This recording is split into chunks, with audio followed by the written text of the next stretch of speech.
All right, to start off the day, we're going to shift our focus to the important conversation surrounding social media and the role that it plays in our daily lives. Although social media has its downfalls, the question is, can social media be a force for good? To discuss this topic, we are happy to welcome back our debate moderator from the last 2 days, Rudyard Griffiths. As an organizer and moderator for the Monk Debates, a well-known public debating forum, he is well-versed in Canadian and international politics and history. But his accomplishments don't end there. Not only has he been featured on Bloomberg TV, the Globe and Mail, as well as a co-anchor of national affairs on CTV News, his book, Who We Are, A Citizen's Manifesto, won the Globe and Mail's Best Book of the Year award. Named one of Canada's top 40 under 40. Please join me in welcoming Rudyard Griffiths. Hey there, welcome back. As mentioned, the theme of today at Think 2030 is well-being, and I think we'd all agree that our own sense of well-being, how we perceive our own mental health, how we perceive our role in society, is being shaped by social media. Social media has had a huge impact over the last decade or more on everything from our elections to our relationships within our families and friends, to, as a father of 2 young children, trust me, my debates with my kids about screen time. This is such a big part of our lives, and I think it's a special opportunity today for us to have an extended fireside chat with one of Canada's leading authorities on the impact of social media on our society, and maybe more importantly, an expert and someone who has thought deeply about these technologies and how we as citizens, as members of this country, this enterprise called Canada, should think about regulating these technologies to potentially both improve how they're delivered to us, what they offer us, but more importantly, change and push maybe in a more positive direction some of their impacts on our society. So it's my pleasure now to introduce Taylor Owen. Taylor Owen is the Beaverbrook Professor, Chair of Media Ethics and Communications at McGill University. He's the founder of the Center for Media Technology and Democracy at the Max Bell School, which is the public policy school at McGill. He's also the creator and host of a terrific podcast called Big Tech. I recommend you check it out. And he's the author of a whole series of important books on technology, media, and society, and he's all ours for the next 40 minutes. Taylor, great to be in dialogue with you. Thanks so much. It's great to chat. Well, let's kick off with the news of the last week or so, which was this kind of earth-shaking testimony, at least in terms of the media environment, media coverage out of the United States in front of the U.S. Congress by this former Facebook executive, Frances Haugen, who came forward with a series of revelations about Facebook, its business practices, and its impact, her argument, negative impact of a lot of its technologies, Instagram in particular, on teens. Taylor, what's your take on this event? Is it just another drop in the bucket of an ongoing series of debates and criticisms of Facebook, or is this something bigger that we're witnessing right now in terms of the broader conversation around social media and its impact on society? I mean, you're right that there's been a string of these kinds of either leaks or revelations or controversies around these platforms and their behavior. And this is, in some ways, one in a long line of these. Now, that's not saying each one is not important, right? Like every time this happens, we learn something more. Every time there's a Senate testimony, anytime there's sort of a leak to an investigative journalist, like we get windows into this problem, right? This really complicated problem of the ways social media is impacting society and democracy. That being said, I think there's a few things different about what Frances Haugen has provided us with here. One is, and just to be clear, it's not just her testimony. She provided thousands and thousands of pages of internal research and documents to an investigative journalist team at the Wall Street Journal who spent a month reporting this out, right? Releasing the reporting of many months of work inside the company. So it's not just this sort of moment of whistleblower testimony, it's actually this kind of body of knowledge we now have access to as citizens, right? A window into this company. The kind of Pentagon Papers for Facebook. I mean, that's probably, journalists love the Pentagon Papers. There's this like singular moment of revelation, right? But yeah, I mean, like it is important for citizens to get access and windows into the way decisions are made inside companies that have an impact on our lives. And this is one of those moments for sure. But she did, I think she points us in an important direction in a few respects. One is people who study these platforms, and I would include researchers, civil society groups, investigative journalists, government regulators around the world, right, who look at these technologies from the outside, have long identified and suspected and demonstrated in some meaningful ways through their various capacities, researchers, investigative journalists, whatever, that there are these harms. That in spite of all of the benefits of social media, which we should talk about. I mean, obviously, that's almost a given, I think, right? We've been empowered in all these important ways. Civil society and new voices are all sort of empowered in ways that weren't possible before these technologies, and that's really meaningful.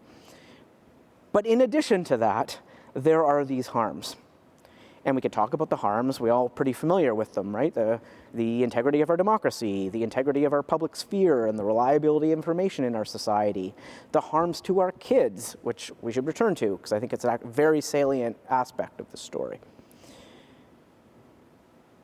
For years and years, people from the outside have been documenting these harms. And for years and years, the position of most of the platform's communication has been to deny them. And that is really important to note. It has been a hostile, defensive position that these harms, and that those from the outside can't possibly know, because you don't have access to the data we do. We see the benefits internally, and for all sorts of reasons, we can't share that data with you, which is a whole other issue. But you just don't see all the good. You're just focusing on these anecdotes of bad, and we know they're not true. They said that to governments, they've said that to researchers, they've said that to journalists, they've said that to this public. The first thing Frances Haugen documented was that they do their own internal research and they have knowledge of these harms. And that, I think, is really important to note, and it's a shift in this debate. No, Tara, let me just, we're not going to have a monk debate here right now, but let me challenge you on that, because there's been some reporting since her testimony. Farhad Manjoo, the New York Times digital columnist, coming out and saying, look, this is a moral panic. There is no definitive evidence that Instagram is harming teens. There's possible indications of that, but we're jumping to a set of conclusions here that are based on an incomplete fact set. And how do you respond to that? Because that's the pushback that's happening right now over the last 7 to 10 days since this testimony. I mean, for one, great, let's have this conversation, but let's have it based on a better set of data. Because right now, there actually is a huge amount of research out there that documents harms by both civil society groups and researchers around the world who have been documenting real, tangible harms that exist on these platforms. So that is kind of undeniable, I think. The question you mean harms around human rights abuses? Absolutely. Give us some examples. So, I mean, well, the incitement to violence in countries around the world, the real mental health challenges of embedding our lives and our kids inside these technologies, the vulnerability of our democratic institutions to outside infiltration using the tools of the platforms themselves. Like all of these things, there's huge bodies of work documenting it. However, it is difficult to do without access to the full data sets. For a few reasons. One, the scale of the data is just massive, right? So and it's worth putting a pin in that, right? 2.7 billion users of Facebook posting 100 billion pieces of content a day. Wow. In over 4,000 languages. Wow. So that's the magnitude of the communication occurring. And outside people only have access to very small fragments of that information, right? And so if it is the case that there is no harms here and that that we shouldn't be concerned as citizens, then let's share this data and let's create mechanisms for sharing that data. But right? Taylor, is it a question of no harms, versus harms? I mean, all kinds of different technologies that we use, carbon extraction in the world today. We just had a big debate here yesterday at Think 2030 on climate change. Yes, people would say there are externalities, there are problems with carbon extraction, climate change, a warming planet, but there are also positives. The fact that you can get in a car, that you can plow a field and plant crops. It's a question of trade-offs. And, would you say that at times we're being too binary in our approach to these new technologies? We're saying you have to be an unameliorated social good. You can have no negative externalities. And is that fair? No. And that false framing is propagated by both, I think, the companies themselves and by the media. The question I get more than anything on this topic is, on balance, is this X technology more good or more bad? As if something happens when you become 51% good, right? Yeah. That's not how we view, as you say, any other sector in our society. Right. Petrochemical industry, the pharmaceutical industry, the financial industry, right? The automobile industry. All of these sectors provide these goods to us. And yet, when private actors produce something in our society that has what we think as democratic citizens is a negative externality on our democracy, on our health, on our economy, that is when governments regulate. That is the core purpose of government, in many ways, is to regulate negative externalities in our economy. And that's the trade-off in our sort of market economy that we accept. So let's just put a final point on this, let's stop talking about whether these things are good or bad. They are invariably good in many, many, many ways. But there are these harms that we have to acknowledge so that we can put in the appropriate regulatory framework to minimize those negative externalities. So why, because you bring up a good point here. We have all kinds of industries. Let's take the financial industry, heavily regulated. Banks have capitalization requirements. Every single company in Canada is required to file an annual corporate tax return.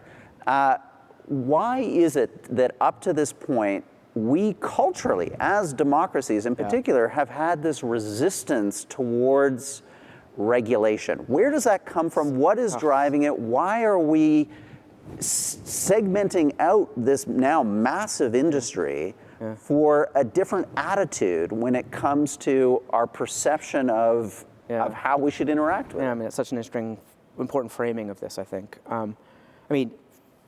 For one reason, I would say as governments, political actors, citizens, for over a decade saw the growth and scale of these technologies, these platforms for speech, as intrinsically linked to democracy, to democratic participation. Okay. And so I think that's why we had this sort of decade, 15 years of... So we thought they were 99% good. I think so. Okay. I don't think we were seeing the harms. And partly we weren't seeing the harms because the people who were speaking and who had voice and who had power weren't themselves experiencing them. There were other people who were, whether in the global south or in marginalized communities in our societies, right? So a lot of the harms weren't visible or being prioritized for that reason. But we just had this general sense that these things were democratic goods. These technologies were democratic goods.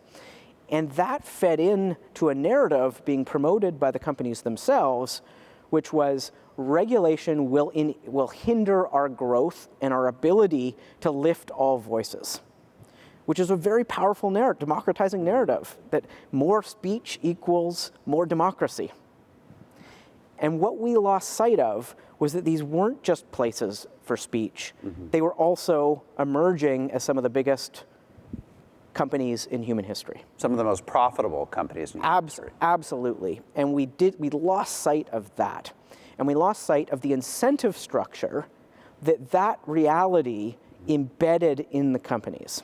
Okay. So I love where this conversation is going. So talk about that incentive structure, because I think that's key for all of us to understand as to how it actually plays out in the design of these platforms, and then how it plays out in your and my interaction, not just with the platforms, but with each other. Absolutely. So, and this is something actually that Frances Haugen, I think, another thing she really put her finger on here and revealed in a powerful way, which is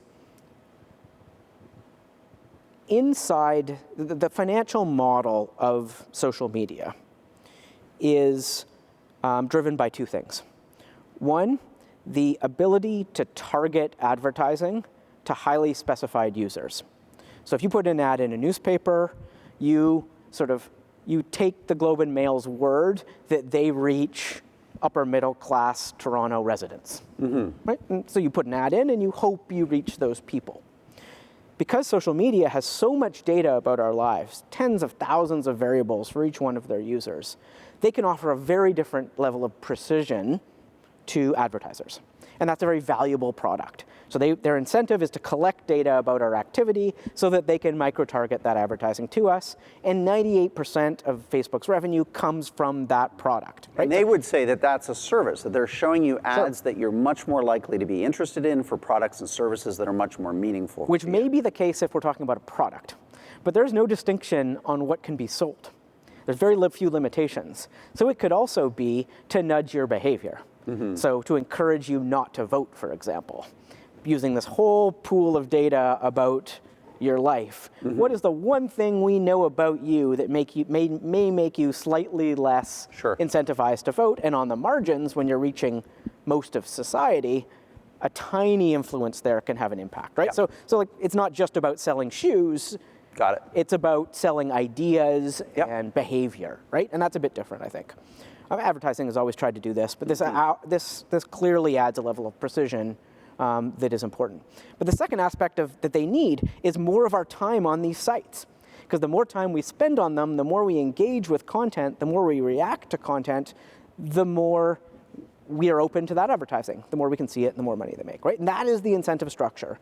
And it's why growth and engagement have been prioritized inside the incentive structure of these companies, which, remember, are publicly traded companies whose primary role is to provide value for their shareholders. And that's the primary role of the directors of these companies too.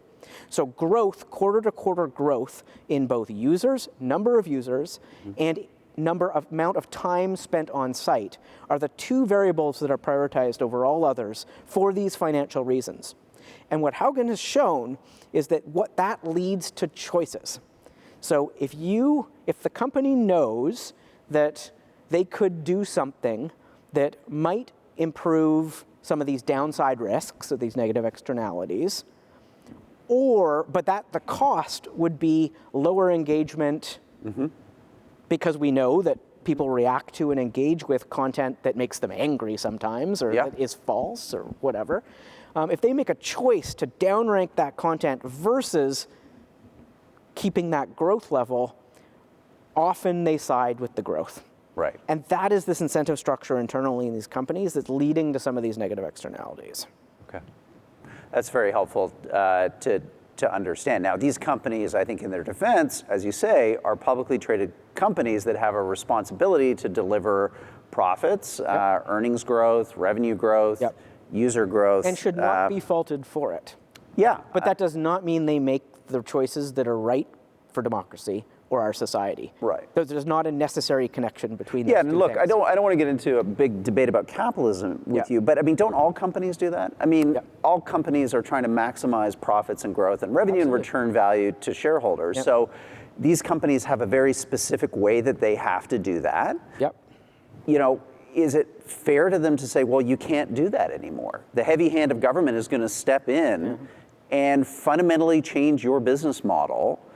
Whereas other companies, you know, let's face it, the pharmaceutical industry, let's talk about them. You know, they overprice drugs often because they have pricing power, because other people don't have the patent or the intellectual property for that therapy. We allow them to do that. Right now, there's a big debate over COVID vaccines, that these patents are being protected on the basis of these companies. So why should we be asking the Facebooks, the Twitters, the others of this world to do something that we're not asking other companies to do? Well, I mean, two things. One, we do ask other companies to do all sorts of things that we do not ask yet of these social platforms.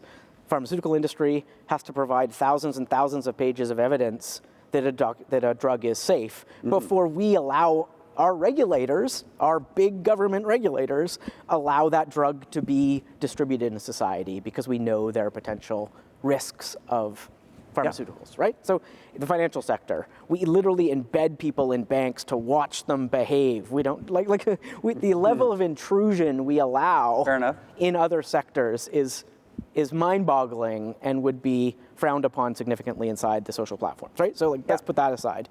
But the other presumption you're making is that the market is working efficiently. Right. And so sure, in an ideal world, the market will sort this out.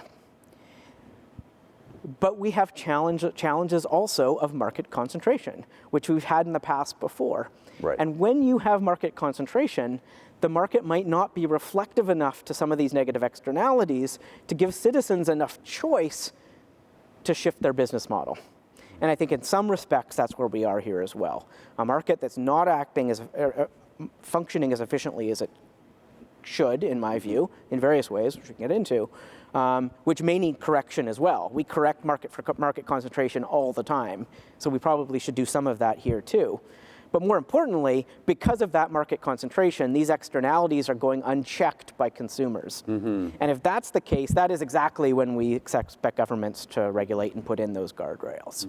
So either way you come at it, I think we end up in a place where we just need to figure out what kinds of regulations should be put in place, not whether they should be. I mean, we're clearly beyond that conversation in my view. So before we get to the mental health piece of this, and then I want to talk to you about your ideas on solutions, because I think here at Think 2030, we really want to focus the conversation in ways that moves the discussion forward. But let me just try one other argument on you, and you're familiar with this, that the internet is splintering right now. We are seeing a new geopolitical reality emerging, a China that has come forward internationally with an ambition for itself to reassume its role as a global civilizational power. They are capturing for themselves large chunks of the internet, large chunks of data that they're protecting internally. They're licensing out surveillance and other technologies to different countries around the world to bring them within their orbit. In other words, Taylor, we're in a much more difficult geopolitical moment here of competition between our democratic system and a more, let's say, authoritarian Chinese, Russian, pick your Turkish model. This is not the moment to cut off at the kneecaps our tech titans, because they are themselves a key strategic asset that we have in this growing competition for democracy versus less democracy. What's your view on that? God, I mean, that's a big one. I mean, I would state it more strongly than you just did. In terms of what the Chinese government is doing. I think we need to be really clear on that. They are exporting a stack of technologies, not just their social platforms, their equivalents to our social platforms, but also the social credit scoring, at the baseline, the telecommunications infrastructure, then the communication infrastructure on top of that, the 5G, surveillance, and then on top of that, the software layer of social media and these different tools, and then on top of that, the ability to survey and then shape the behavior of citizens. And if I am in a liberal-leaning regime around the world, and we can think of many countries that we long thought were moving democratic over the past 20 years, we're democratizing. In many of those countries, we have a liberal-leaning rulers who see that stack of technology as an incredibly powerful alternative to what the Western stack is offering, right? The Western telecoms, the Western Facebooks, right on top of that, which give them no access to that data, no control over their citizens. It's all brought back to the companies for profit, right? So if I'm Viktor Orban, which model looks better to me? Right. This is pretty clear. The president of Hungary. Yeah. So I think that is a massive threat to 20 to 30 years of democratization we've seen in many parts of the world. In Latin America, in parts of sub-Saharan Africa, and even in big parts of Eastern Europe, encroaching in on the EU. Major threat. The question is, what's the response from democratic societies? Yeah. And my view is that the argument that we should be allowing our own companies to behave and grow unhindered, and I would argue in some fundamentally undemocratic ways, is precisely the wrong approach. Okay. Instead, we should be demonstrating the power of the democratic power of these technologies themselves. If not, we're in a scenario where both the fundamentally illiberal Chinese technologies and our own are drifting in these illiberal directions. And where does that leave democracy? If we allow these companies to collect data unhindered, to build out AI that models our behavior in an unregulated way, to increasingly embed in all aspects of our economy without being regulated in any way, what does that say about the state of our democracy? How do we make an argument to the world that democracy is the way forward for Hungary or Poland or Ethiopia or Brazil, when our own companies are behaving in a way that are transparently undemocratic? So more democracy, not less, in response to China, is my view.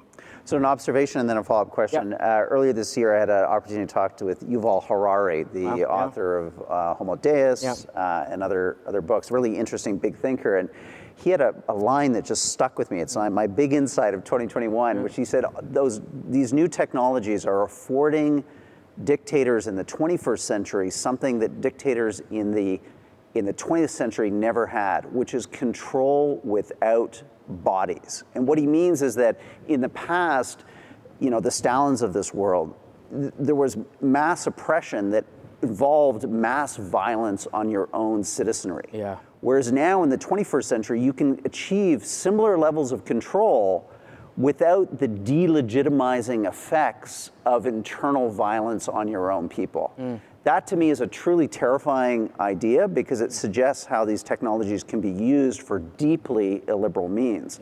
The follow-up question to you based on that type of insight though is, isn't it far better to have Mark Zuckerberg in control of a user base, what is it now, 2.5 billion people around the world, than some Chinese equivalent controlled by Xi Jinping and the Communist Party of China?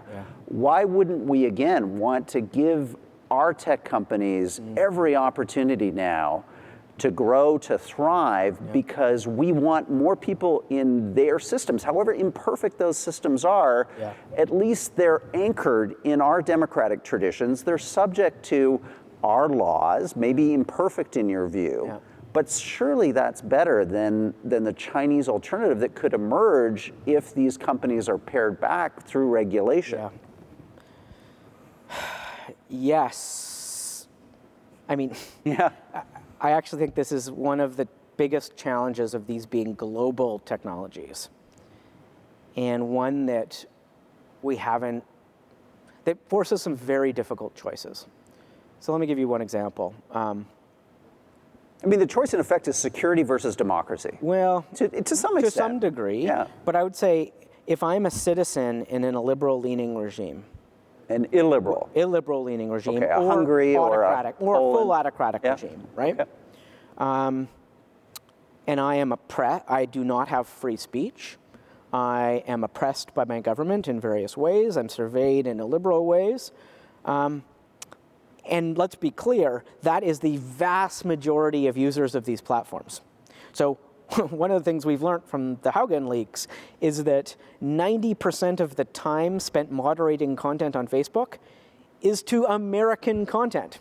And America makes up 7% of the usership of Facebook, right? So, for most users of these tools in the world, they are living in contexts that aren't protected by the First Amendment, that do not have often do not have legitimate judicial regimes, so on and so forth, mechanisms for democratic participation.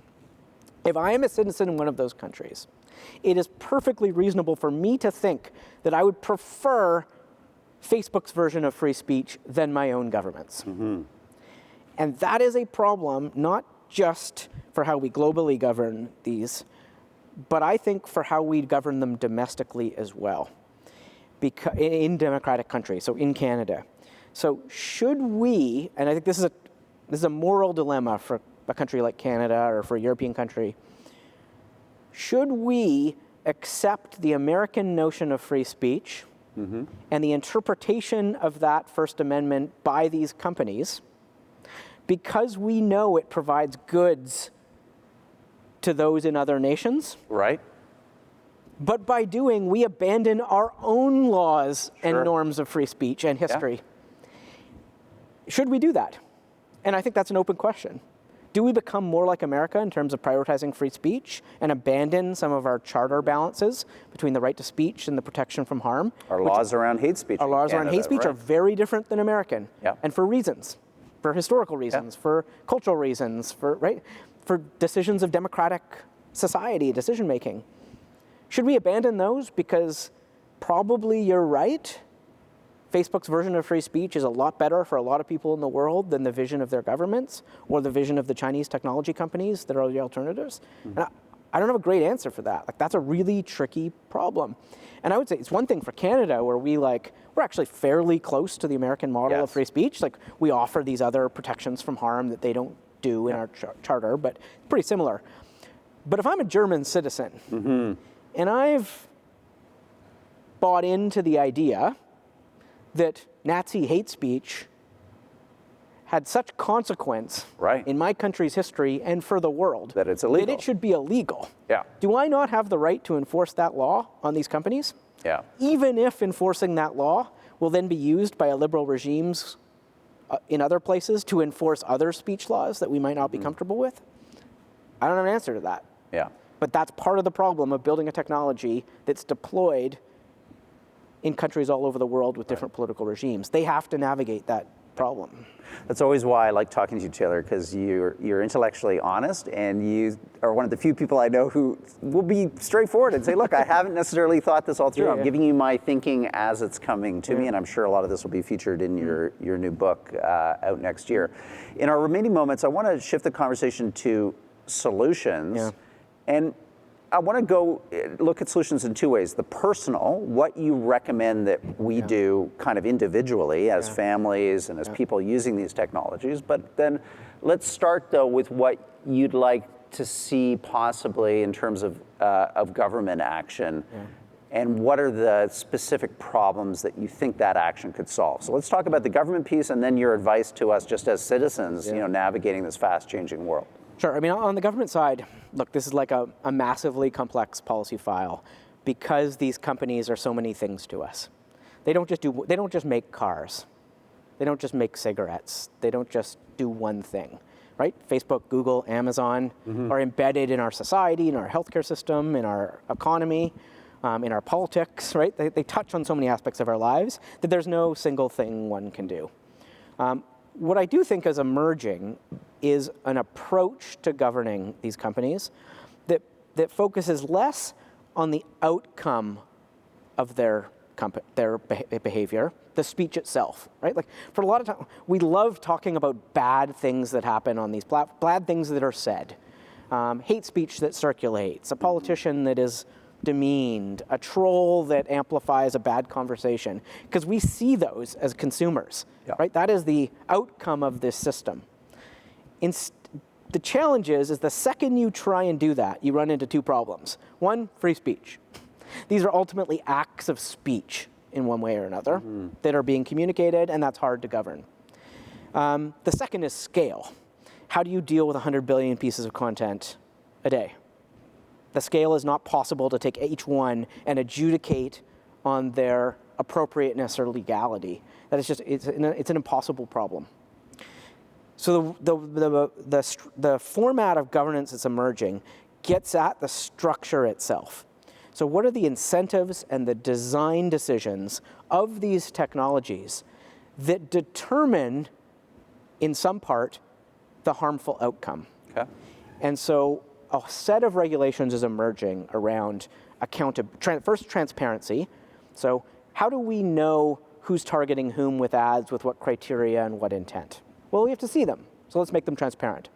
How do we know whether there's bad social outcomes? Well, we kind of need to see the data. So let's share data with researchers and potentially with regulators. Which they're actually starting to now pull back. I know at NYU, where you have a relationship, that some researchers have lost access to. Well, because I mean, out on the outside, the only way of getting access is to like use mechanisms that in some ways arguably breach terms of service of these companies, like scraping data and all this, and they've been increasingly pushing back against that. But it's more emblematic of the problem, which is we don't have enough data to understand the problem like you began with, right? Like more data will lead to better, I think, understanding and ultimately better policy, right? So let's just open that up.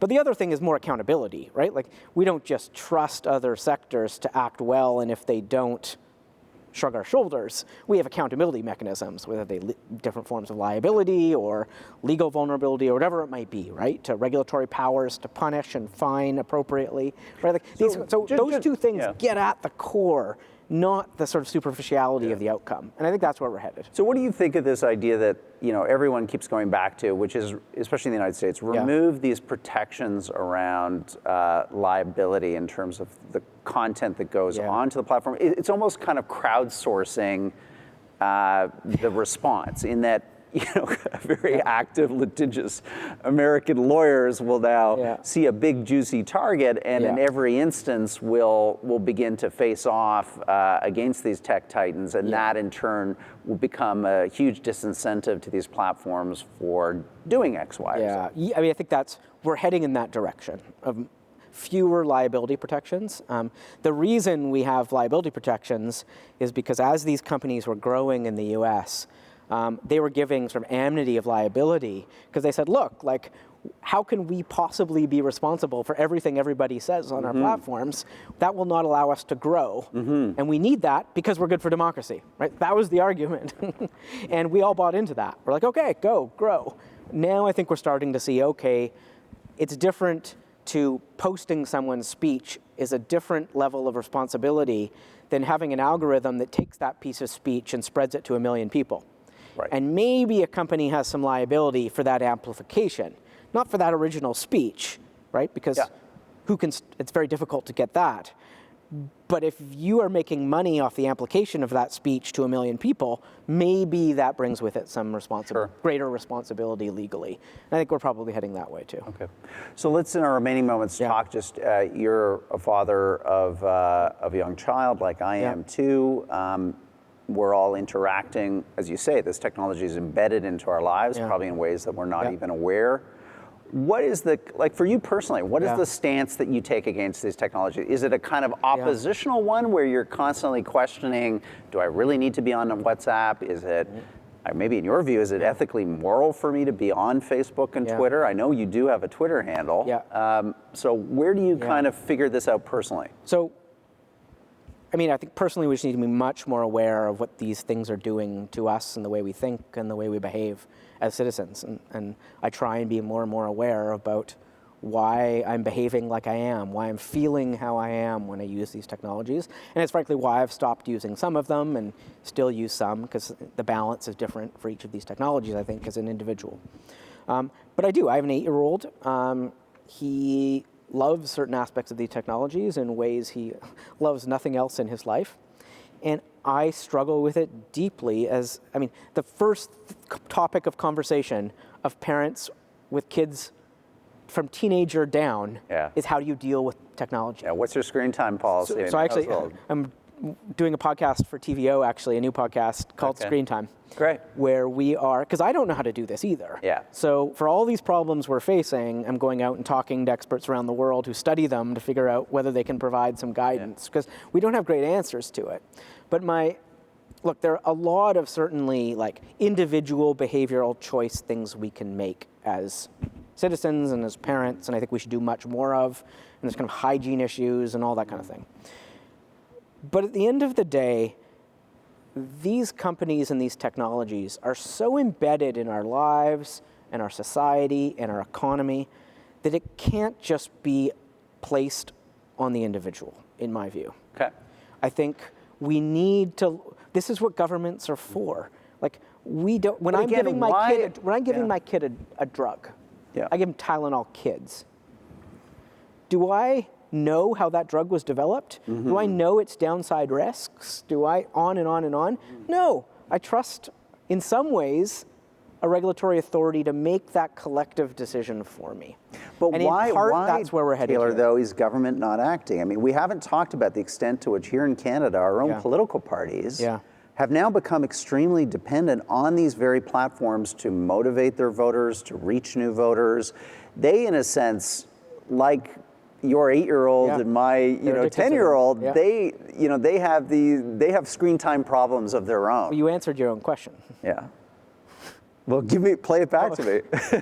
Ban screen time for the Conservative and Liberal Party of Canada? I'd say that would make a difference. But no, in part, we don't have as aggressive regulations as we need because politicians are also addicted and see the benefits of these technologies. Right. Look at our privacy. The bill that's been moving its way through Parliament puts new privacy and data collection regulations on every sector of society except one, political parties. Yes, yeah. So why is that the case? I mean, clearly because political parties collect a ton of data about citizens and micro-targeting them is a powerful tool for them. Now we can debate if they should have that power or not, but if they have that power, other people probably should too, right? I mean, it's a false equivalence. So look, I think we don't have the regulations we should probably have because it's complicated, because we've seen these things as largely democratic goods that we don't want to touch, because the lobby of these companies is incredibly powerful, and we haven't talked about that, but that's a real variable here, and because politicians viscerally see the benefit of these technologies. So that's why we're not moving faster, but that's changing, I think, fundamentally. So our remaining moments, let me ask you to prognosticate about what the future looks like. Do you see meaningful change happening? If so, what is the time frame for that to occur? Or maybe you're pessimistic. I'm a bit pessimistic, Taylor. I just think these companies are incredibly powerful. We live in a capitalist society where wealth does connotate power and authority, and it's hard to rein in something that has grown this big, that is this intermeshed with everything in all aspects of our lives. I mean, no, I'm actually more optimistic now that I've been in a long time. Great. I mean, one, because just I think the need is so great. I think, for one, the effect this way of communicating and the way of sharing information has on our society is just, we need to correct for some of the harms. Like, I feel it viscerally. I don't think our democracies are heading in a good direction here. And I don't think our societies are heading in a good direction. And particularly when you see and you hear from the companies themselves where they're headed with these technologies, which is more embedding in our lives, more virtual worlds, more data collection about us and the society. Is that really where we want to go without safeguards? I think the answer is going to be no by democratic societies, and that's going to push policy. The second reason, though, is because policies are being implemented around the world, and some of them are really effective and work really well and have broad popular support. Let me just give you one example to round it up on kids in tech, right? Everybody feels these harms. Like, why on earth do we treat kids online as adults when they turn 13 for everyone on the planet, right? That is insane. Everybody knows we protect kids for all sorts of reasons up until they're an adult, right? Why wouldn't we do that online? The UK has now done that. There's a whole set of laws that now apply to children online, to protecting children online in the UK. Companies can't use algorithmic nudging on them. They can't micro-target ads to them. They can't collect data on them, right? Real regulatory change to protect kids online is now in place in the UK. And it has widespread popular support.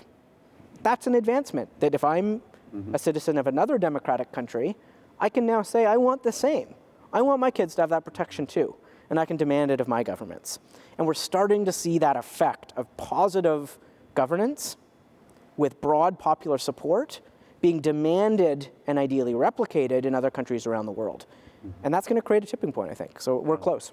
So my key takeaway from what you're saying here is that you acknowledge that we're entering a period of increasing ideological competition between our more liberal, open, tolerant, not always perfect, democratic model, and these authoritarian states who in fact are also being supercharged by these technologies in ways that empower their ability not only to control their own societies, but potentially to reach out beyond their borders to capture other more vulnerable economic or political states or actors or entities and bring them within their orbit. And I guess what I'm hearing from you, Taylor, is that this is a moment where we need to get our own house in order. We need to strengthen our own democratic and civic institutions, and a policy, a smart policy towards big tech has to be part of this kind of gearing up, this preparatory phase that we need to be in right now in order to have a better chance of a 21st century